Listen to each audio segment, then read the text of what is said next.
क्या काम करते हैं? रात को 2-2 बजे सीबीआई के दफ्तरों में रेड डालते हैं, आईबी को कहकर सीबीआई की जासूसी करवाते हैं। ये काम करते हैं ना बाबू।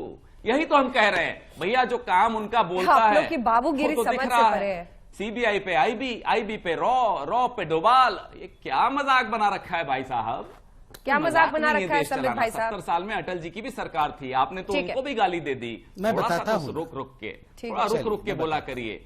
अरे 1500 गांवों में बिजली थी, 6 लाख जब आजादी मिली, जिस आजादी में आपका कोई योगदान नहीं, वो भी याद दिला दूं। 6 लाख गांवों में सिर्फ 18,000 बचे। अंजना जी, आप मैं बोल सकता हूं प्लीज, हम लोग पवन जी जवाब सुनिए, पवन जी जवाब सुनिए, आवाज नीचे प्लीज सर, बारी बारी से जल्दी से संबित जी जवाब, उसके बाद मैं राहुल गांधी की अगली बाइट सुनाऊंगी। काम क्यों नहीं दिखता? अंजना जी, ये जो कांग्रेस वाले कहते हैं ना कि अंजना जी, ये जो कांग्रेस वाले कहते हैं ना कि 70 साल में हमने इतने लाख के गांव में बिजली पहुंचा दी, तो मैं बार बार इनको कहता हूं, तो क्या मैं गुफा के अंदर पत्ते पहन के बैठा रहता 70 साल तक? आपने कोई दया कर दिया जो बिजली पहुंचा दी? 18,000 गांव क्यों छूट गए थे, इसका जवाब दो। जो दुर्गम गांव थे, जो डिफिकल्ट प्लेसेस थे, जिनको आप लोगों ने सोचा कि वोट बैंक की राजनीति के लिए वहां तो बिजली भी देने की आवश्यकता नहीं, वो क्यों छूटी हुई थी, इसका जवाब दीजिए। और दूसरा, आपने कहा नहीं, आपने कहा ना बाबू बाबू बाबू बाबू, इतना कुछ कहा नहीं। मैं बोलता हूं, ये जो बाबूडम है आपका, गांधी फैमिली का बाबूडम, नेहरू जी के बाद इंदिरा गांधी के बाद राजीव गांधी के बाद सोनिया गांधी के बाद राहुल गांधी, ये क्या बाबूडम बना के रखा है भैया? ये बाबूडम नहीं चलने वाला है, जनता का राज चलेगा, जनता का राज। इसलिए ज्यादा बाबू बाबू बाबू बाबू मत करिए। जनता का राज चलेगा, किसका राज चलेगा? लेकिन धर्म के इर्द गिर्द जो राजनीति हो रही है, उस पर राहुल गांधी ने, आप ही के अध्यक्ष की बात सुना रही है। छोटा सा जवाब जल्दी से सर, पवन जी एक लाइन में, आप अपने अध्यक्ष की बात नहीं चलने दे रहे। एक लाइन में तो जी जरूर। जी नहीं, ऐसा नहीं है। ये जो इनका काम बता दूं मैं, मेक इन इंडिया का जो शेर है ना, लोगो, ये भी स्विट्जरलैंड से लाए। ये है इनका काम, नाम है मेक इन इंडिया। अच्छा। लोगो लाए स्विट्जरलैंड से, एक घड़ी बनाने की कंपनी से चुराया। भाई साहब, ऐसा तो ना काम करते तो अच्छा था।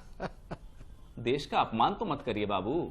अब आपने छेड़ दी ऐसी, अब संबित जी का जवाब लेना पड़ेगा। अब तो आना ही पड़ेगा अंजना जी, मुझे भी।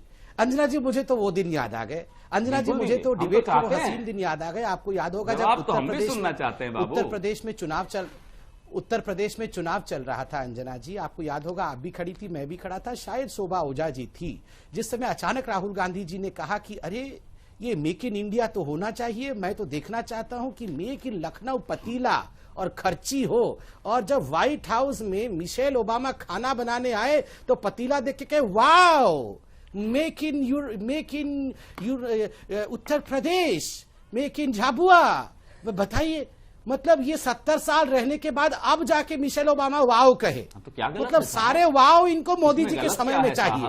और जब 70 साल तक थे, मैं क्या खाऊं, मैं क्या खाऊं, अब वाओ अब सब हमारे साथ में चाहिए। Made in Jhabua mobile, made in Madhya Pradesh mobile, एक छोटी की चार्जर बनाई है, एक छोटी की चार्जर बनाई है।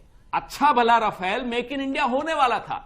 नहीं, पैसा कैसे आता, कैसे पैसा कमा लेते अनिल अंबानी के माध्यम से? रफेल हिंदुस्तान में बनने वाला था, मेक इन इंडिया का सबसे अच्छा उदाहरण था। राफेल पे नहीं भाई, पैसा कैसे मिलता? राफेल पे जल्दी से एक लाइन का जवाब। राफेल माने राहुल फेल, पैसा एक लाइन में राफेल माने राहुल फेल, और क्या? अरे सरकार 10 वर्षों तक राफेल आई छोड़िए, देश को मत फेल करिए। तो आई क्यों नहीं थी राफेल? इतना बढ़िया सब कुछ इनके पास था, तो ले आते ना राफेल, बैठे क्यों हुए थे 10 साल निकाल लिया। वो पैसा कहाँ छिपाया? अब राहुल गांधी कार्डबोर्ड का राफेल लेके, पैसा कहाँ छिपाया बाबू, ये भी बता दो।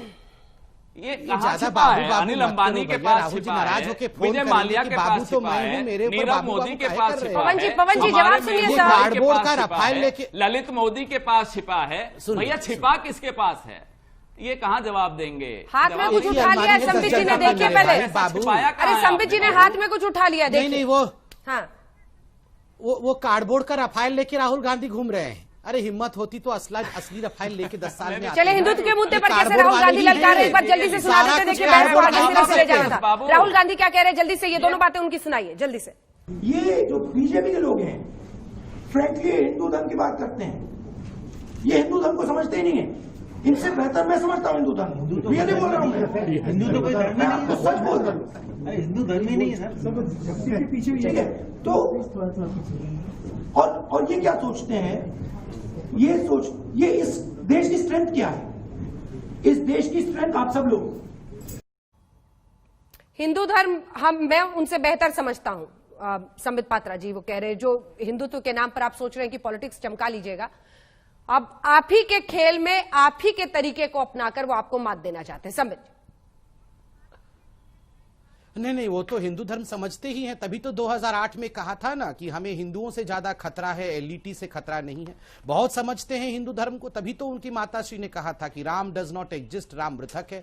हिंदू धर्म को वाकई समझते हैं, तभी तो इन्होंने कहा था हिंदू आतंकवादी। हिंदू धर्म को बहुत समझते हैं, तभी तो पानी पी पी के हिंदुओं को कोसते हुए कहते हैं हिंदू पाकिस्तान, हिंदू तालिबान, गंदा हिंदू राम मंदिर चाहता है। कितना हिंदू धर्म को समझते हैं कि अभी शिवलिंग और चप्पल की बात थोड़े दिन पहले कर रहे थे।